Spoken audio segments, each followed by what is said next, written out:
YouTube, what's going on? It's your boy FS Bolt checking in. We got a good one today. UNLV Transfer Portal Intel Volume number 4. Couple guys joining. We got some nice additions coming down the pipe. This should be the end of this first window. This first window should close any day now. So those teams that were in the championship got 5 days technically. 5 days to figure out if they want to hop in that portal. If they do, that's fine. If not, they're closing the portal and we'll have a little bit of breathing room for the next couple months, next month or two, I'd say. All right, prospect number 1, we're kicking it off with Jalen Lee. Jalen Lee, D lineman, 6'3" D lineman from Live Oak High School in Watson, Louisiana. So Jalen, a little bit about Jalen. He played on the Florida Gators from 2020 to 2023. So he did play 2 seasons under Dan Mullen. He transfers with 1 year of eligibility remaining.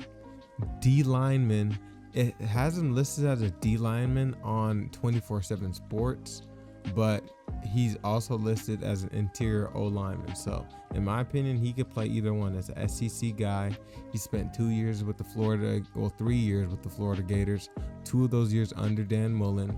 He goes to LSU for a year, and now he ends up on Running Rebels. He transfers to us with a 1 year eligibility remaining. This guy has played in 36 collegiate football games, 36 SEC collegiate football games. Let me get that straight.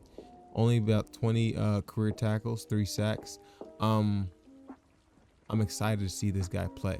For our next prospect, we got Trayshawn Lyons. Trayshawn Lyons, 6'1" sophomore. Got him listed as a freshman, but he spent a year last year over in Washington. Not too many stats, only about 4 yards this year. Not too many stats.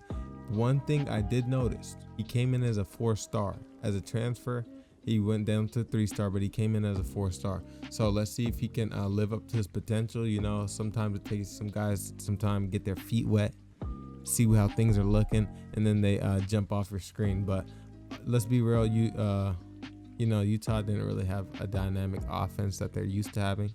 They didn't have their quarterback this year, so maybe he just wasn't a little bit of a weird situation. Out of Hayward, California, 6'1" wide receiver. That's Trayshawn Lyons. Not too much on the stat sheet, but he's looking to change that here in Vegas this year. For our next prospect, we have another wide receiver. Coy Moore, this is 6'1" wide receiver out of Western Kentucky. So his stats weren't crazy this year, which was interesting because he spent 2 seasons at Auburn and then 2 seasons at LSU prior to going to Western Kentucky. He's played over 38 games in his college career. Has about 50 catches for 586 yards. So he's played a lot of football. We got large shoes to fill in the wide receiver room this year. So it's good to see that they're bringing in a good mix of older guys, younger guys, guys who have already competed at a high level, caught touchdowns, made plays. I'm happy to see him in the city. Coy Moore, this is 6'1" wide receiver, coming in from Western Kentucky for his final year of eligibility. For our next prospect, we got Denver Harris, junior transferring out of UTSA. He plays cornerback here, 6 foot tall cornerback, pretty much default cornerback build at UNLV, it seems. This is very good. We've had a lot of guys either graduate or leave from our defensive secondary. We're here to load up. Pretty good. Happy to have Denver Harris with us. Denver spent his freshman season at Texas A&M where he played about 5 games. Then he transfers to LSU the next year and plays in another 5 games. So he never played an entire season is one thing that I noticed off the rip. I don't know if that was due to injury or whatnot, but in both those seasons he recorded a couple tackles, around 15 tackles each of those seasons. In this last season up at UTSA, he had 16 tackles. So once again, an experienced player. We're gonna need him to go right away, so that's excellent. Denver Harris, this is 6 foot corner from UTSA. Welcome to the Rebels. For our next prospect, we got Kayvon Lee. Another one of these guys that came in as a 4-star prospect in high school and dropped down a bit. Kayvon Lee plays running back, 6 foot running back, 225 from Clearwater, Florida. So think about Kayvon. This is the thing that jumped off the screen for me. He plays 3 years at Penn State. 89 carries his true freshman season. 108 carries the next year up at State College. Spends 1 more year at Penn State. His carries drop for whatever reason. Transfers to Mississippi State. While at Mississippi State, his carries still continue not to pick up. I believe that he must have gotten injured. So the past 3 years, he's been a little slow. Not too many carries, maybe 20 carries a season or something, somewhere around that range. 1,277 career rushing yards, 7 career rushing touchdowns. 968 of those yards and 6 of those touchdowns came in his first 2 seasons. So this guy has shown that he can play high quality football. It's just been a minute. He came out guns blazing out of high school, true freshman, playing in the Big Ten like that. So if he can just dabble back into a little bit of that, I know he'll have a successful season at UNLV. And look at that, the arsenal continues to load up. Welcome to the Running Rebels, Kayvon Lee. Happy to have you, brother. For our next prospect, we got Dejon Reynolds, 6'2" wide receiver, transferring over from Pitt. So Dejon spent his first 2 years in college at Florida. He spent one of those years with Coach Mullen. After those 2 years, he transfers to Pitt.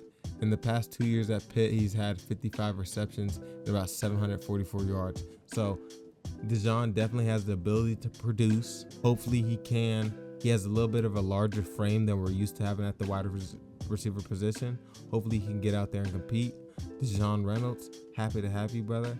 Let's see what you can do. For our next prospect, we got Kamuala Kwaiwe. I low-key killed that one, didn't I? Excellent. So linebacker, 6'2" linebacker, transferring over from Arizona, and he is from Hawaii. Nice to see they're picking up a younger linebacker, just a sophomore. He's played in both his first 2 seasons at Arizona. Nothing crazy, just about 15 tackles. But I'm happy to have a young linebacker filling it out. I think they've been doing a great job of bringing in older guys, as well as a couple guys that have 2 or even 3 more years, you know what I mean? So we can get a nice mix. If we could get those dudes that do transfer from high-level teams, get them to stick for 2 or 3 years, they can make a great difference. Happy to have you on the team, brother. Let's get to work. And last but not least, our final prospect, Emeka Megwa, running back from Oklahoma, 6 foot running back from Oklahoma. This was his redshirt junior year, so next year I believe he'll be a senior. I've seen a lot of people raving about him on Twitter. I don't mean to be a guy to be like, I don't know why, but I don't know why. Not to say he's not a great football player. I truly do not know. Just looking at what I could see on the internet, he was redshirted at Washington in 2021. He did not play that year. Oklahoma 2022, he didn't play due to injury. 2023, he appeared in 2 games and he had about 6 yards. And this year, he didn't play at all. So maybe he does have some upside and just didn't get the opportunity. But let me tell you what, this running back room in Las Vegas is getting deep. But nonetheless, best of luck to Emeka. Hopefully he can get on the field for us a little bit this year. Besides that, that's pretty much it. From a grand scheme of things, we've tallied up 22 transfers so far in my counting. For some reason, everyone has a different number. I don't know why. 8 guys from the SEC. Crazy. 5 guys from the Big 12. 2 from the ACC, 1 from the Big 10, and 6 players from other Group of 5 conferences, tally up to that 22. So far, we're killing it in my opinion. This window is about to close. So once this window closes, we can breathe for a little bit. But man, it's getting crazy in the city. What is going to happen with our team? We got a battle in the quarterback room. We got a battle in the running back department. We have arsenal receivers, but only 11 folks can be on the field at once. You know what I mean? So I love that we're going to have a competition to see who those 11 are going to be. It's not given. You know what I mean? And that's the best thing you have for your football team. Besides that, thank you for all the support. It means the world to me. You guys, make sure you like, comment, subscribe. Keep showing love. I'm going to keep delivering. Y'all take it easy. Gang, gang.